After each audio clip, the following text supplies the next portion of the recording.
A police officer was fired for apologizing to an Army sergeant. The incident escalated in a nearby cafe when the officer and sergeant argued over a misunderstanding. As tensions rose, the cop recognized his error and apologized.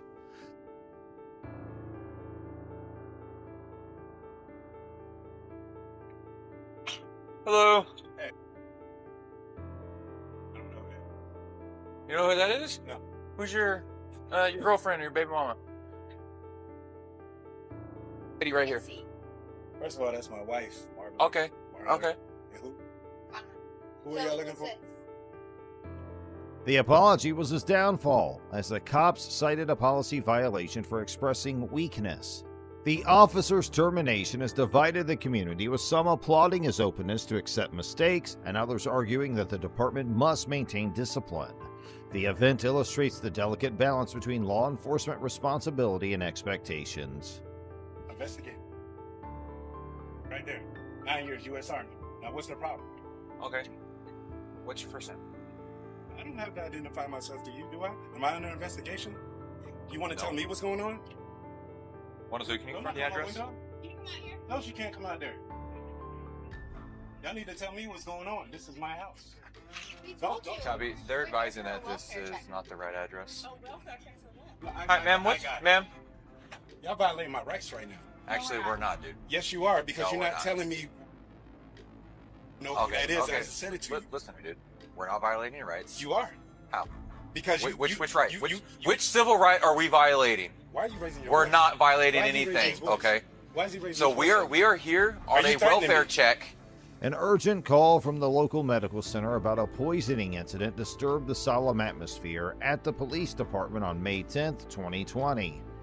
The officers rushed to the scene, their expressions furrowed with concern. The medical institution received a frightened patient with symptoms of purposeful poisoning. The detectives and medical professionals methodically gathered evidence to solve the case. They remained concentrated as the situation grew severe, reflecting their dedication to finding the truth. The tragedy highlighted the community's issues and law enforcement's vital role in protecting the people of the city. What's his problem? Okay. Nah, I need your badge numbers. I'm sorry. That's fine. I'll I'm give sorry. you my badge number. But so the reason we're here is to Now make you're sure telling me the somebody reason is after you told me to okay. eat it. So you told me to eat it, right? Marler? I messed up. I apologize. Now that you on film, you messed up. So you haven't violated any of my rights. No, the sir. first thing you said to me coming here was, So, is sir. that my baby mama or my girlfriend? Sir, Then he so started we raising were his called voice to at call me. from North Bay. Pause. I need your name and your badge number. Officer Conma 107. Thank you. I need your name and your badge Officer number. Marler 102. And she's at my window. I told you not to go to my window. Close the blinds. Do you have a 14-year-old son? Close the blinds. Hold on, sir. Close the blinds. Sir, do you have a 14-year-old son? Close the blinds. Tiffany Canoma and Cody Marler responded to a distress call at Army Sergeant Sarah Hawkins' home. Arriving at the scene, they found a well-kept suburban home with tension. Alarming neighbors reported loud noises and conversations. As they neared the front door, they glanced around, mentally preparing for anything. Sergeant Hawkins gingerly opened the door, her look a mix of apprehension and relief. The cops introduced themselves and promised to assist and protect her. They found strewn items and emotional disturbance within. Canoma and Marler calmly explained the matter to the sergeant with empathy. The presence and competence gave Sergeant Hawkins a sense of security. Marler. I served as well. Marler. I don't give. You are probably a piece. If you served and you telling people to eat, you probably was a piece. All right. You can get out of here. That's what you can do, Marler. You. Okay. Let me explain, because we may have been. You told me to eat. Can I explain to you? The conversation revealed that their quick response had diffused a potentially developing scenario, emphasizing the importance of law enforcement in maintaining community peace. As cops yelled at Sergeant Hawkins, the precinct was tense. Raised voices and colorful language broke the customary decorum as the precinct walls seemed to absorb the intense argument. Officer Marler, who violated department regulations, was the focus of this verbal altercation. And our dispatch. So we got a call that we need to. Okay, a 3-year-old was brought into the hospital because she ingested nail polish remover. Okay, We don't know anything about Okay. any of that. and that is absolutely fine. So this I just got a know, little out of hand. But you don't come to somebody's house and say, "Is that your baby mama or your girlfriend?" You Right, don't and like I completely understand You're that. supposed to be professional. I'm trying my best to be professional. You're doing fine. But that Okay. guy, I don't know what side of the bed he woke up on. Had him Put sent yourself away. in my shoes. 2 cops knock on your door. Boom, boom, boom. I'm in there having a good time with my wife Okay. of 5 years. Marler was chastised by Sergeant Hawkins, known for the strict discipline, for his unprofessional language and behavior. This incident revealed a wide rift between the seasoned officer and his colleagues, showing how a law enforcement unit's values and expectations clash. The precinct was forever changed by the incident, which stressed the need for following departmental procedures and remaining professional even in stressful times. Officer Marler has apologized for his recent behavior, which gained public notice and sparked concerns. So Y'all want me to, quote what statute you guys are violating? I'm not one of those people, but I'm pretty sure I can go on Google and see if we this have is every legal, right to what be you here did. to check on somebody, and you have the right to Google us and make sure. So you have the right to be here and check on somebody, right? Yes. Did I have to come out my door? You did not. We needed to come Exactly. check. The formal statement apologized for any discomfort and pledged to uphold law enforcement's highest standards. The government soon issued a statement recognizing the occurrence. The statement stressed the necessity of following a stringent code of conduct and their commitment to ethics and professionalism. It also informed the public that internal measures will be implemented to resolve the issue and prevent repeat accidents. This reinforces the department's commitment to building trust and respect between officers and the community they serve by emphasizing law enforcement transparency and accountability. Loveland Police's wrongful arrest of Karen Gardner has outraged the community and beyond. On June 26, 2020, cops apprehended and confined 73-year-old dementia patient Garner for trying to exit a Walmart without paying $13.88.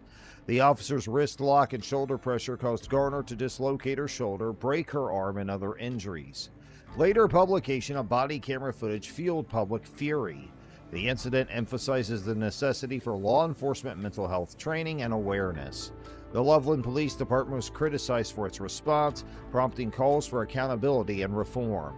73-year-old Garner, whose dementia affected her memory, was confused in Walmart's fluorescent aisles. She stumbled toward the exit with a few unpaid things, her wrinkled brows showing her diminishing awareness. The store security guards gently intercepted Gardner, seeing the weakness in her eyes. An understanding staffer guided her back to the checkout amid the chaos. Gardner's brief attempt to disappear revealed her dementia and the difficulty memory loss causes. Officer Austin Hopp responded quickly to the emergency call. He fought Gardner and restrained her with determination. Hopp used controlled power and professional urgency to control the issue. The intense interaction highlighted law enforcement's challenges in preserving public safety in complex and possibly dangerous situations. And before that, you tried to steal from Walmart. And they caught you and took the stuff back. Stand up. Oh.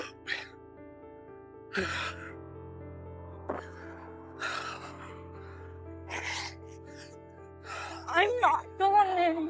Why are you fighting with me? And why are you trying to slip the cuffs off? I'm going home.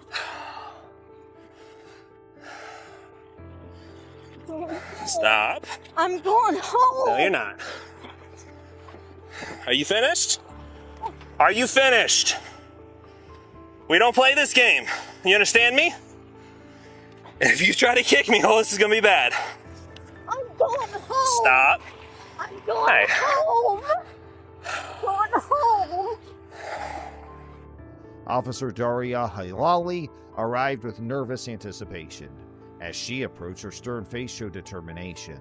The situation escalated quickly when both police appeared to use excessive force when arresting Garner. Their unrelenting activities put doubt on the incident's legality and raised questions about the police department's use of power.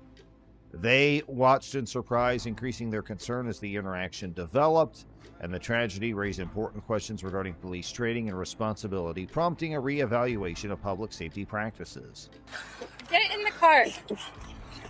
In you go. Do not hook onto him. I'll come on the other side and grab her.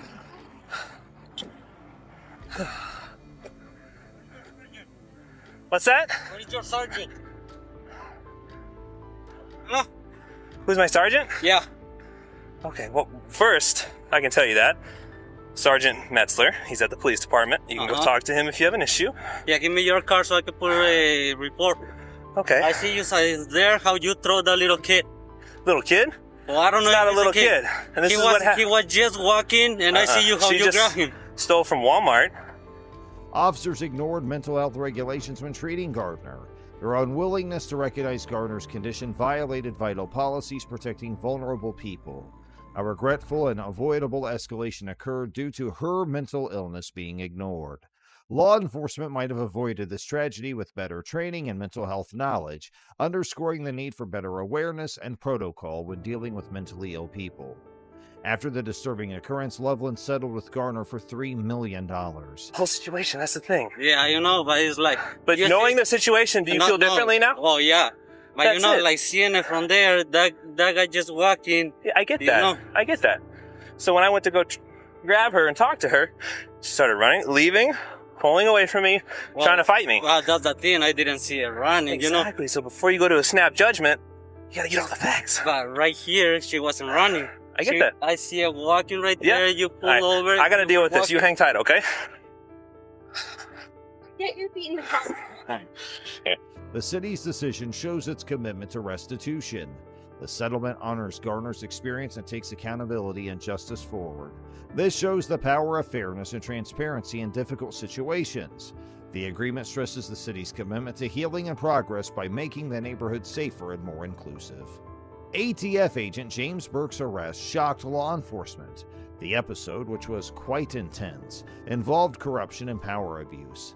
The agency's reputation was tarnished by the arrest. Once admired, Burke now confronts legal challenges and public criticism. The incident emphasizes the necessity for law enforcement accountability and transparency to reestablish public trust. As the judicial proceedings continue, doubts about Burke's activities and their impact on other cases remain. Get on the ground! Get on the ground now! Get on the ground! Get on the ground now! I'm a federal agent. 917-110-3. I'm a federal agent. Get on the ground! I'm a federal agent. Why wouldn't you show me your ID when I got here? Don't move forward. You didn't ask for it. You didn't ask for it. Get on the ground. We'll figure it out. Columbus police officers Joseph Fiji and Kevin Winchell arrived at a disturbance with seasoned vigilance. The darkly lit alley with its muffled bustle was illuminated by the flickering street light. They advanced with solid steps and quick looks to assure safety. Both cops showed determination and prudence, demonstrating their years of service. As they approached, anxiety grew, preparing to reveal the nighttime mystery. Agent Burke automatically reached for his federal badge as he stepped forward to assert his authority. Officer Fiji's gruff voice ordered him to the ground despite his clean suit and confident posture. Burke's jaw tightened as he analyzed the situation, his badge gleaming between the need to show his credentials and the officer's demand. His eyes flickered before he complied, a planned move to diffuse the conflict and balance power and cooperation. Federal and local law enforcement jurisdictions are different yet linked. The FBI and DEA have jurisdiction over cross-state matters in federal legislation. They handle terrorism, organized crime, and narcotics trafficking. Police and sheriffs in counties and municipalities address crimes within their boundaries. Law enforcement requires collaboration between various institutions to ensure public safety while respecting their authority and legal frameworks. Agent Burke's defiance changed when Officer Fiji, resolute and determined, led with a charged taser. The car! Why would you make us do this? I didn't want you to. I wanted to. Wait. No, you knew what you were doing. Sir, calm down. Relax. Sir, hey, guys, please, just talk to me for 1 second, please. Get in the car. No, We'll wait. talk later. Sir, wait. You had your chance. No, I was trying to give you my creds. You didn't let me show You them to never you. once tried. I did. Get in the car. Wait. Now! Have a seat. Please, wait. I gotta breathe. Okay, please, you sir, can, let you me can breathe. sit down and breathe. Let me breathe. I have a medical condition. We're going to get air to you. Get No, your legs no. in. Get your Sir. legs in. We're closing this door. Sir, Get your legs in. I need air. Sir, please, call an ambulance. I'm asking for an We ambulance. got a medic coming. Get in the car. Officer Fiji's vigor and determination seemed to melt Burke's resistance. Tense expectancy lingered before Burke's determined posture broke free. Burke's submission was unavoidable due to the overwhelming force. The scene was filled with relief and submission as the taser stopped, ending Officer Fiji's determination and Agent Burke's defiance. Agent Burke reportedly conducted a firearm follow-up at the scene. The Bureau of Alcohol, Tobacco, Weapons, and Explosives, or the ATF, enforced federal weapons, explosives, arson, and alcohol and tobacco trafficking statutes in this case. The ATF's role assures strict firearm distribution and use regulation. As the operation proceeds, Agent Burke's involvement and the ATF's goals will become clearer, revealing their efforts to protect public safety and federal regulations. The complainant's unwillingness to open the door reflected their Fourth Amendment attitude. They refused the authorities' admission request, citing the Constitution's ban on unreasonable searches. This principled approach highlighted the fragile balance between individual liberty and police enforcement. As anxiety rose, the scene captured the spirit of the Fourth Amendment, demonstrating the importance of private rights in a security-conscious culture. The stalemate reminded citizens that democracy relies on their vigilance in maintaining their constitutional rights. Agent Burke sued Columbus officers federally for excessive force and injury. The lawsuit alleges that cops used excessive force and caused significant harm during a recent incident. Burke, a devoted law enforcement officer, argues the cops' actions were unnecessary and civil rights violations. Burke's situation epitomizes police misconduct and accountability debates. As the judicial procedures progress, attention shifts to law enforcement practices and the national debate on police use of force. Scandals always blow up on the internet, and this specific one might blow your mind. This is the story of Meg Han Hall, a female police officer from a small U.S. police station in Tennessee who allegedly slept with 6 male officers from the same department. Who is Megan Hall, and why was she accused of having affairs with 6 of her fellow co-workers? Let's dive into the story and see what happened. Toxic workplace behind closed doors, and how sexual misconduct spiraled out of control.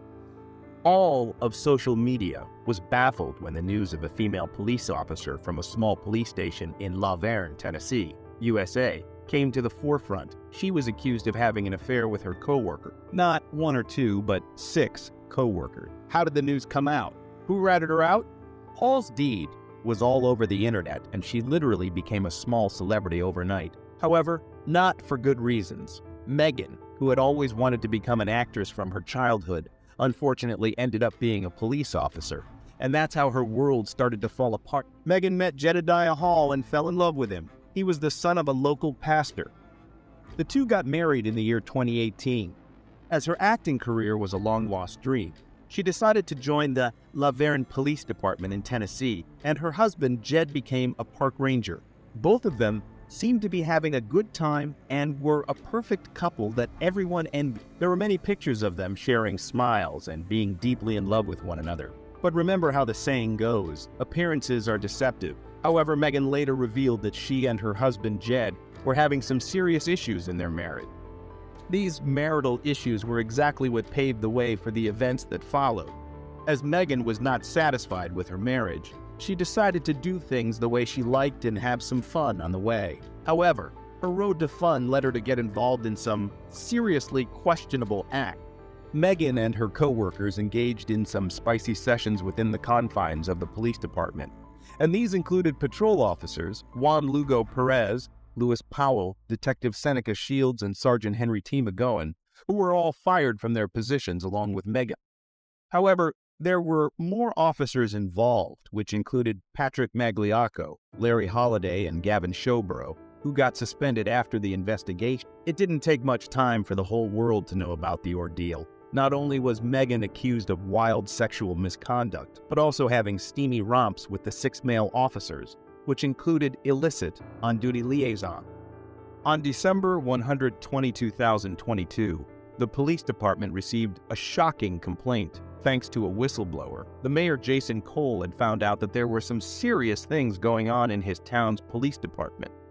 An unknown person had ratted Megan out and her sexcapades with her fellow officers, and these acts happened not only at hotels, motels, and boat parties, but also while on duty. These officers who were supposed to be serving the society and their nation. The head of human resources of the La Vergne Police Department, Andrew Patton, investigated into this scandal, who revealed some shocking detail. Megan and her husband were on the verge of filing for a divorce and were on the way to solving their problems before Megan's scandalous activities came to everybody's notice. Megan had tricked the officers into thinking that she was in an open relationship with Jed, which was totally a big fat lie. Officer McGowan, who is seemingly the whistleblower to the mayor, had a meeting with Hall and Jed when she had joined the police force initially. Things got out of hand while at McGowan's house. Megan and the officer's wife stripped off their clothes while they played strip on Uno. Paul was allegedly trying to get Jed to go with the flow, however. Jed was really upset with all the things that were unfolding. He did not want himself to be persuaded, but despite his feelings, Megan and McGowan reportedly made out. The officer even sent pictures of his genitals to Megan. McGowan, being the whistleblower, denied having any affairs with Megan despite all the evidence and was fired for lying during the investigation. Patrick Magliacco, another one of the officers, admitted that he had been with Hall on various occasions. He also revealed that his wife Amy and Megan made out after learning that Megan and her husband had an open marriage. According to his testimony, he and his wife Amy had been in an open relationship with Megan since the spring of 2022. There was a time when Jedediah had walked in on Megan and Amy making out. They even tried to get Jed into a wife-swapping session. Jedediah, disgusted at what he had seen, departed the room and was quite uncomfortable with the whole situation, because how could a sane married man be into something like this? However, this is just the beginning. The wildest part of the whole ordeal took place on Memorial Day when all the officers in the department were invited to a Girls Gone Wild hot tub party, which was hosted by an officer called Stats on a boat that he owned. Some officers even came with their whole family, which even included their underage children. According to another officer named Durham, in an isolated incident, Magliacco was forcing vodka down Hall's throat, and then suddenly Halls took her top off, and seeing this, stay-ats jumped at Hall and stopped her from drinking and covered her up in order to protect Hall. Both stay-ats and Durham never had any illicit relationship with Halls, or so they claimed. Hall even fell down a flight of stairs at the party before having intercourse with Magliacco. According to Magliacco, Hall was prone to drinking, claiming that she once had even driven home after being drunk at his house party. Magliacco claimed that Hall was prone to self-harm and that she shouldn't be left alone. Hall even pointed an empty gun to her head and pulled the trigger so that she could hear what it sounded like. Hall was quite open about the relationship she had with the K-9 officer Larry Holliday in the first interview. However, she claimed that her steamy sessions with Holliday happened a long time ago. Holliday claimed that he had once invited Hall and other officers to his home to watch the football game. There was some serious drinking involved, and talks broke out about having a threesome between Holliday, Hall, and Holliday's ex-girlfriend. However, he claimed that nothing happened at the party. However, he later came clean about his sexual encounters with Hall, often booking hotel rooms for their liaison. Though she denied many of the allegations initially, she later confessed that she had often sent nude images of her to many officers on duty, including McGowan, to whom she sent her feet pictures. Megan, on the other hand, broke her silence on the issue after being fired due to the scandal that had come to the notice of the officials. Hall said that she was terrorized into having intercourse with her superiors, who sexually harassed her frequently. She revealed that she felt sexually groomed. She filed a lawsuit where she named some high-profile police officers from the Laverne Police Department and accused them of having taken advantage of her troubled marriage. Her 51-page lawsuit stressed that what happened with her is not rape. Instead, it was a situation where she had to give in from the pressure. Hall's lawyer, Wesley Clark, said that Megan wasn't looked at like a rookie cop to be trained and promoted, but like a piece of meat to be sexualized and exploited. Hall said, "I know what most people are saying. You know, you could have said no, I get it. But my response to them is I did say no, and he wouldn't take no for an answer." Hall was not in a good mental state and was vulnerable, and the officers took advantage of her situation and used it for their personal gain and satisfying their sexual need. Hall later stated, "I got stupid, I got desperate, and guys are guys and they'll stick their thing in anything." The most shocking part of this whole ordeal is that Hall's husband said that he would stay with his infidel wife even though he knows what wrong she had committed. What do you think of this? Was dismissing all the officers involved an appropriate punishment? Let us know your thoughts in the comments below. Don't forget to hit that bell icon, subscribe to our channel. We will be back with more updates.